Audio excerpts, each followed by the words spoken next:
வினோபான்னு ஒரு வழக்கறிஞர்னு நினைக்கிறேன். அவர் வந்து இந்த தீர்மானங்களை எல்லாத்தையும் எடுத்துகிட்டு எலெக்ஷன் கமிஷனுக்கு இன்றைக்கி போயிட்டார். அது இல்லாமல் ஒவ்வொரு மாவட்டமாக வந்து ஃபோட்டோ எடுத்திருக்காங்க.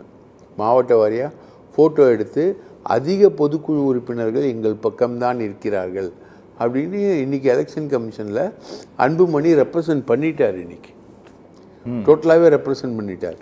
அடுத்தது இப்போ 17ஆம் தேதி பாமக டாக்டர் ஐயா வந்து பொதுக்குழு கூட்டுறார். அது என்ன மாதிரி பொதுக்குழுவாக அமைய போகுதுன்னு தெரியல.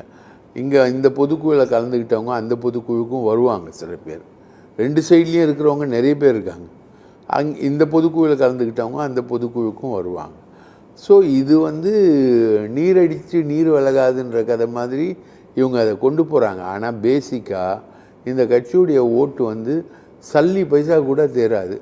அம்மா அஞ்சல்லி தேராது. அவங்க லாங்குவேஜில் சொல்லணுன்னா அம்மா அஞ்சல்லி கூட தேராது. அந்த அளவுக்கான ஒரு டிட்டாரியேஷன், அழிவு முழுக்க முழுக்க போது. ஒரு இடஒதுக்கீடை போராடி வென்ற ஒரு இயக்கம். இடஒதுக்கீட்டுக்கான போராட்டத்தில் 21 பேர்கள் செய்த தியாகத்தெல்லாம் குறைச்செல்லாம் மதிப்பிட முடியாது. மிகப்பெரிய போராட்டம், வரலாறு காண முடியாத போராட்டம். அந்த போராட்டத்தின் விளைவாக தான் வந்து திமுக அரசு வந்து 20% இடஒதுக்கீடு கொடுத்தது.